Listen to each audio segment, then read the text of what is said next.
we should not let the devil change our destiny or speak to us about where we are not supposed to be. There are most of us, we have allowed the devil to deceive us. 9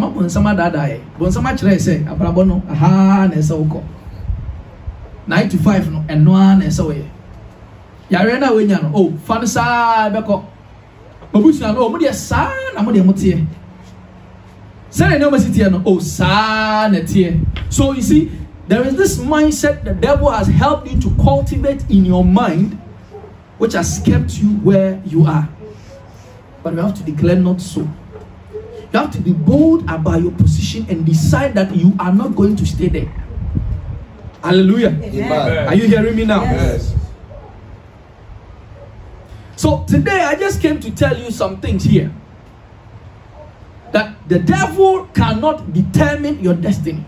Number one. Number two, good people cannot determine your destiny. Amen. Sometimes good people want to determine your destiny, and that is not what God wants. I will explain myself. Most of us, we are living our lives because good people said so. We are blazing a particular course. We are moving in a particular direction because good people said so. And that is a very big problem for us. Hallelujah. Amen. We are going to read a couple of verses. Now let us get into the word. Today I'm talking about the title and subject, not so. Not so. Luke chapter 1. Luke chapter 1. The whole of Luke chapter 1. That is 80 verses. I don't think we can read everything. But we'll look at 1 or 2 important places. Is it possible to read 1 or 2 important places? Yes. Now Luke chapter 1, it talks about 2 stories. Number 1, the birth of John the Baptist. Number 2, the birth of Jesus, right? So we are focusing on the birth of John the Baptist, okay, and the situation surrounding it. Now let us read our emphasis. Verse 18 to verse 21. Can someone help me? Luke chapter 1, verse 18 to verse 21. Can someone help me? And Zacharias said unto the angel, whereby shall I know this? For I am an old man, and my wife well stricken in years. 19. And the angel answering said unto him, I am Gabriel, that stand in the presence of God, and I'm sent to speak unto thee, and to show thee these glad tidings. And behold, thou shalt be dumb, and not able to speak, until the day that these things shall be performed. Very good. Verse 21. Meanwhile, I should jump to 21. Yeah, go to 21. And the people waited for Zacharias and marveled that he tarried so long in the temple. Perfect. Now, Zacharias was not an ordinary man. Zacharias was a priest of God.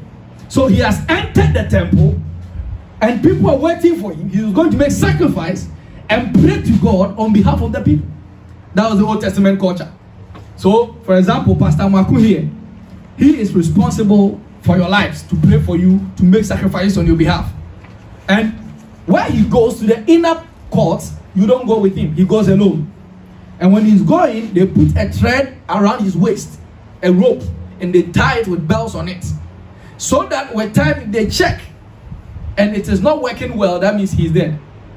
But this case, John's father, Zacharias, has entered and he was making sacrifice for the people.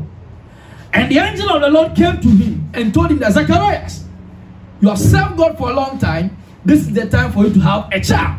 He said, no, I'm an old man and my wife is barren. So it's not possible. Hallelujah. Amen. Now, what happened was, the people were still waiting. Zacharias was not coming because he was having an encounter with God.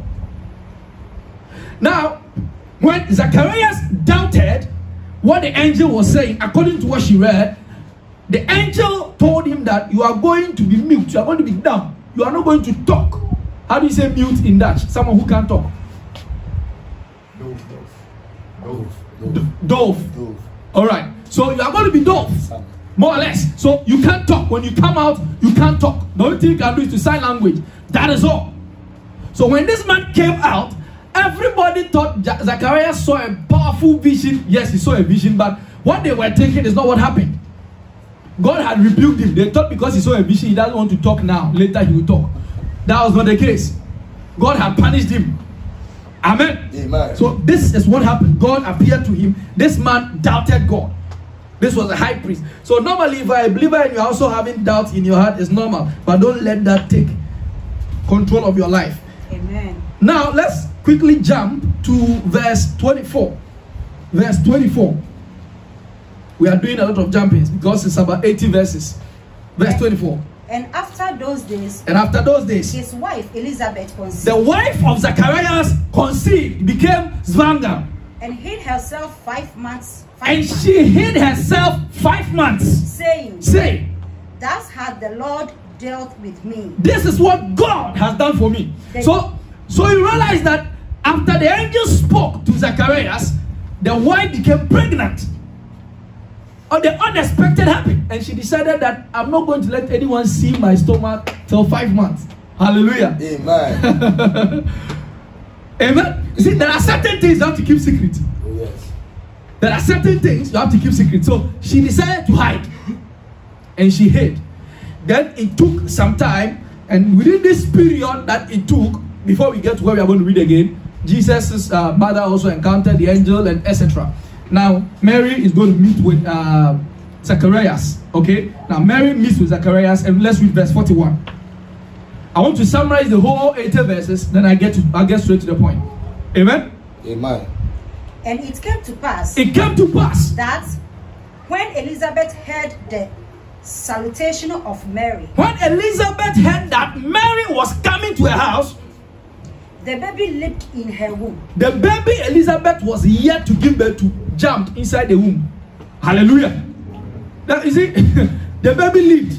Yeah. Baby or die or jump here. Yeah. Let's continue. The baby leaped in her womb. And Elizabeth was filled with the Holy Ghost. And Elizabeth was filled with the Holy Ghost. Because now Mary is carrying something powerful than what Elizabeth was carrying. So, by virtue of what Mary was carrying, when they got into contact, the baby started jumping and Elizabeth felt the Holy Ghost. You see, mothers, don't ever curse your children, even if they disrespect you to the last. Because certain children release an anointing upon your life. Amen. The destiny that some children carry into this world is great. It is because of their destiny. That's why you are where you are. Amen. I'm telling you the truth. A colleague life and personally, say obi konya teenage pregnancy. That's all I don't judge them too much. I just pray for them and encourage them. Because that baby, nobody knows. Yeah. And yes, I can teenage pregnancy, but God knows, and God knows what the child is carrying. No matter the reason. Now, let us go to my main point. 59 to 60. 2 verses. 59 to 60. We should continue from there? Yes, let's continue from there. 59:60. Please, are you getting what we are doing? Are you understanding me now? Oh, yes. Are you getting the story? Because I want everyone to be conversant with the story. And it came to pass. And it came to pass that on the 8th day. After they came to circumcise the child. Very good. So on the 8th day, according to the law of the Jews, they have to go and circumcise the child. Just like some Jews are around this area who circumcise children. So on the 8th day, that must be done according to Jewish customs. And they called him Zacharias. And they called the child that was born Zacharias. Pay attention. Don't let anyone call you by a name or by a particular description. Don't accept anything, even from good people or people who love you. Pay attention to me carefully. I'm bringing you something very important. Sometimes the people that love you are the same people that will destroy your life. And they will not do it by fighting you. They will do it in a nice way. Am I communicating now? Yeah. They will do it in a very nice way. Let me show you how. Continue. So they called the child's name Zacharias. After the name of his father. After the name of his father, according to Jewish tradition. Firstborn there, the papa. And his mother answered and said. And his mother answered, Elizabeth answered and said, Not so. Not so. Say not so. Not so. All of you, not so. Not so. Not so. Not so. Not so. Not so. Yeah, go. But he shall be called John. But he shall be called John. Now the mother answered and said, Not so. I won't let you call him by the name of his father. You shall call him John. Now let me show you something. Verse 61. Give me 61. And they said unto her. And they said unto her, There is none of thy there is nobody in your family kindred that is called by who is called by this name. This particular thing you want to do, this business you want to set up, there is nobody in your family that has done it before. And you see, there are good people who advise you and tell you that, oh my son, I know you have the zeal, you want to do this, but listen, it will fail. Your father has done it before, it failed. Your uncle did it, it failed. It will not work for you. He said, there is nobody in your family that has this record. So people want to characterize you by a particular record. Personally, nobody sets records for me. I set my own life records. 2013, after ordination, I wrote 3 good books in 2013. When I called my friend to pray, he started crying. He said, Sammy, did your father ever write a book? I said, no, he wrote pamphlets. Hallelujah. Amen. And you see, this was the same year that we bought a land for the church, and we're doing so many things. But I decided to put the book out there. And ever since, God has been faithful. When I decided to publish this book, I don't have anyone I'm going to sell to. I don't know anybody in Netherlands here. Minimum here. But I felt deep in my spirit that this is a book we need in this particular time of this pandemic. We need something that can bring us personal revival. Personal revival, a revival that will sustain us. A revival that we can maintain. Jesus. Not just coming here, praying, clapping, shouting, and going home. We need something to sustain you personally. So that when your pastor is not at home with you, you can do the right thing. So that when you are living your life, one day, you will not say, my mom and brother, I didn't do this. I should have done this in the past. So that those things will become a thing of the past. Am I communicating now? Yeah. Don't let people, especially good people, describe what you will become. Don't let people tell you your ability. You cannot do this. Oh, no. It should never be said of you that you cannot do anything. It should never be said of you that something is impossible or you are not experienced in something. Hallelujah. Amen. So can I speak to your footballers? So you see, now you guys are young footballers. Yesterday when we went to Paris and we were coming, we met this footballer guy. I've forgotten the guy's name. He's a Suriname guy with his wife. From nowhere, the guy was very nice. He saw us. He said, can I take a picture of the two of you? I said, yes, why not? Because we were trying to get a picture and there was no one. He took a picture very nicely. After the whole trip, the bus left us in Utrecht this morning. We have to come back to Amsterdam. I just saw him and we just went to him. Are you going to Amsterdam? He said, yes. Then he picked us and brought us right in front of our doorstep. Just so nice guy. So today, let me talk to the footballers just a little bit. Those of you here. I don't know the teams you are playing in. I don't know the competition you are facing in the group you are or the team you are. But one thing I can tell you is you have a personal obligation to yourself to succeed no matter what happens.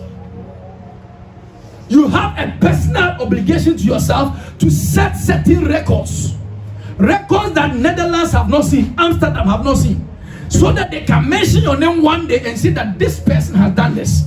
Don't let people tell you that, oh, as for the Ghana footballers, this is what they always do. When they come at a point, they will do this. It should never be said of you. Amen. Because people are looking at you. They want to describe you by certain standards, certain stereotypes. Oh, Ghana, what he say? So they want to add you to it.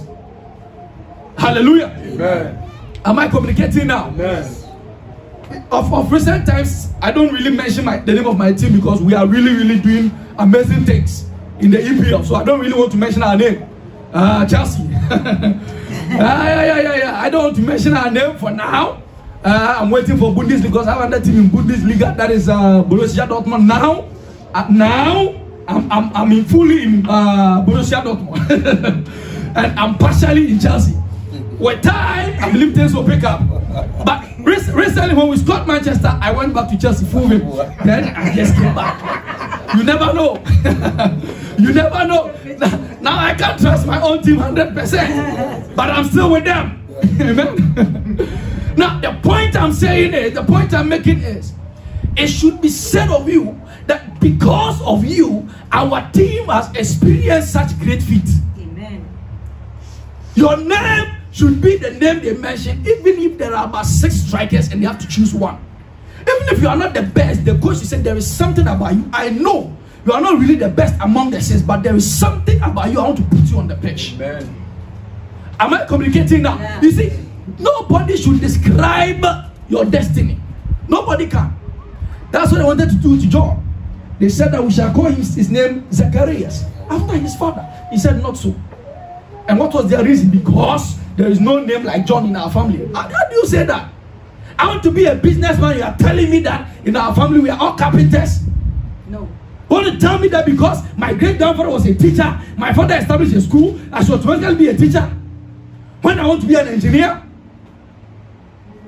Hallelujah. Amen. You see, this story is giving us endless possibilities and why we should decide to stick with the plan of God no matter what. Hallelujah. Amen. There are certain things I'm one person, I don't accept certain things at all. There are some things I don't accept. I remember some time ago, I used to go to Cape Coast to preach a lot. And you see, there was one time I went to preach and everything, and in the course of the meeting, a lot of deliverance, people were set at liberty. One guy received the gift of prophecy, just there, and prophesied. Hallelujah. And I held his hand and allowed him to prophesy to a lot of people. And all the prophecies were very accurate. After that, during the prophecy he gave me, Osofo, you are going to have an accident and die when you are going.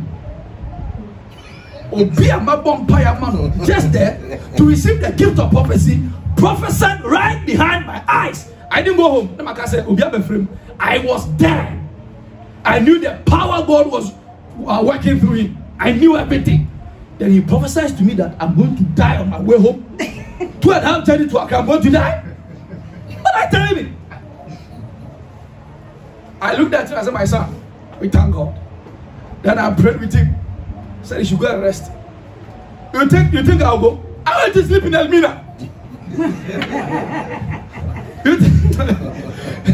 You think I want to die? I went to Elmina and went to sleep. I didn't eat that very night.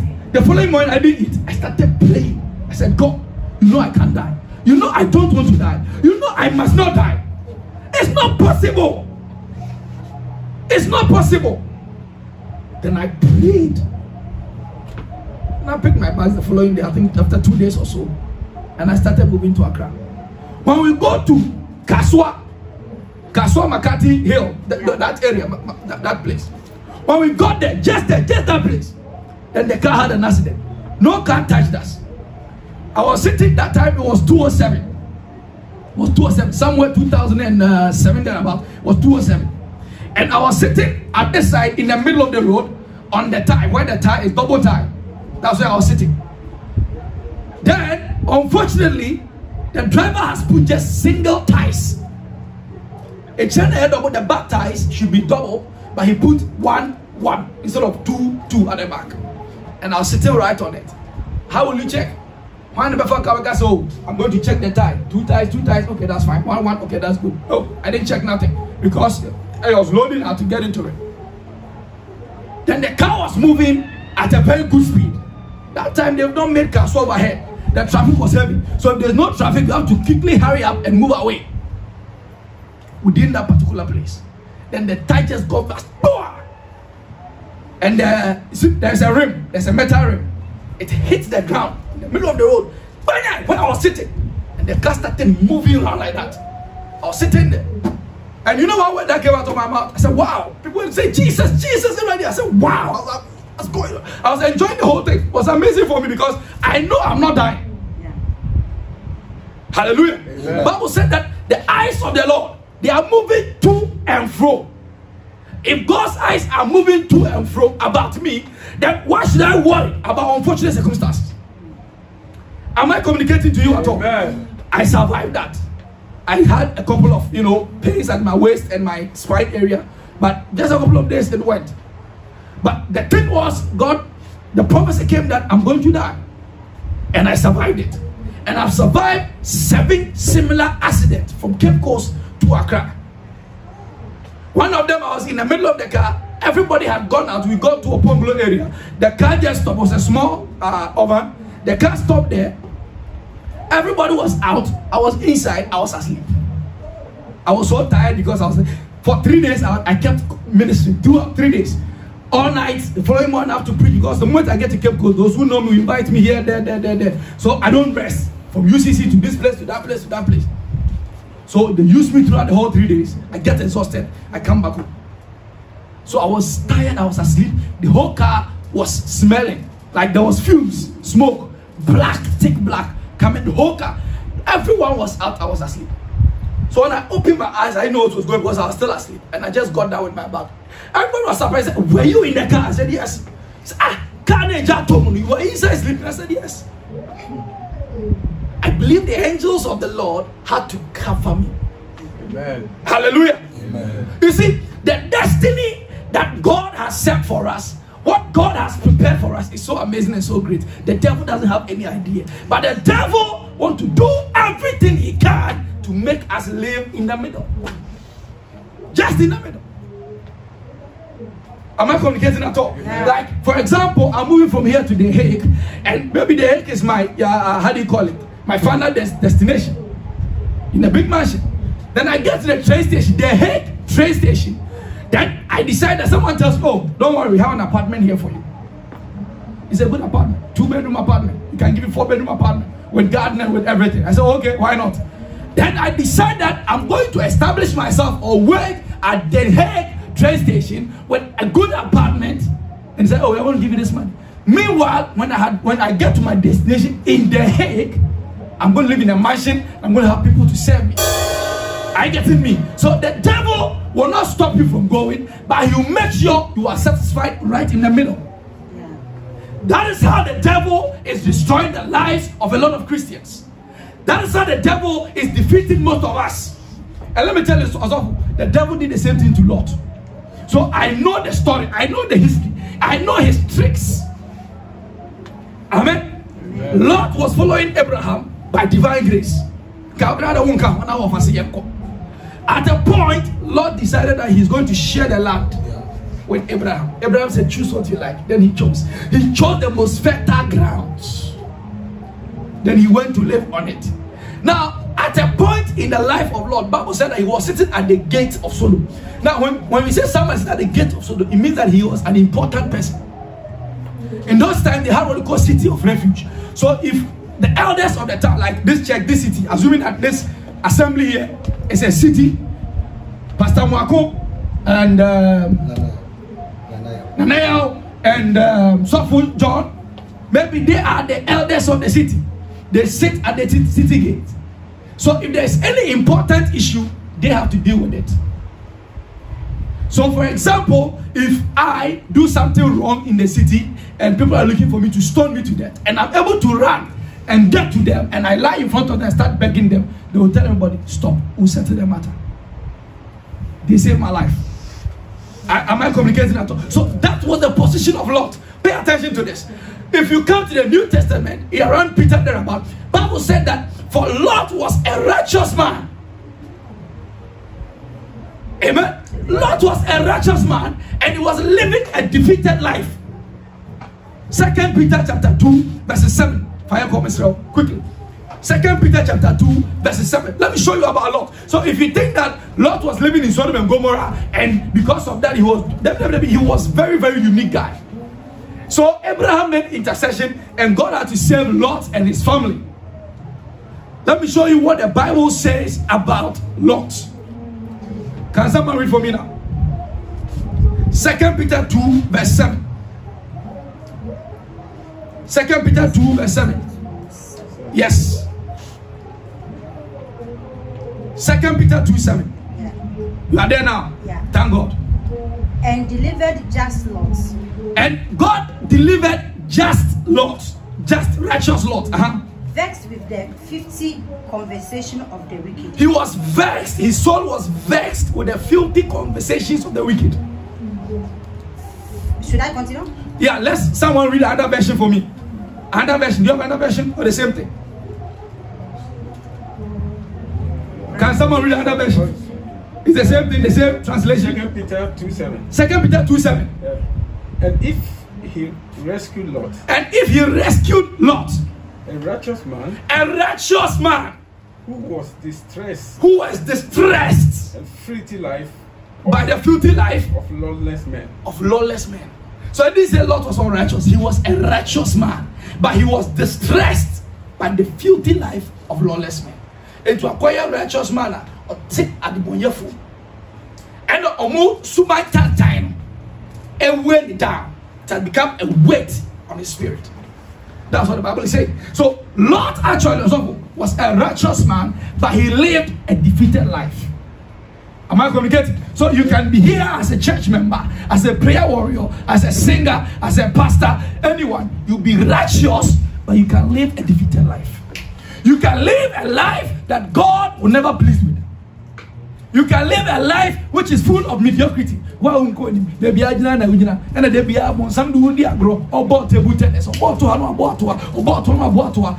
are a righteous man. The devil is playing Chaskele with your future, and you are there. No man, everybody is and you be You see, this is the time for you to be aggressive. Listen. Lot was a righteous man, but he was a defeated righteous man. And there are many Christians also, it's very sad, who are righteous but living defeated lives, living lives of debt. A lot of debts. Every now and then they can pay. They don't even experience the miraculous. Hallelujah. Amen. Meanwhile, they are righteous people. You are a righteous man, and you see, that should be a plus. Lot was righteous but living defeated life. May that never happen to you. Amen. Hallelujah. Amen. It should never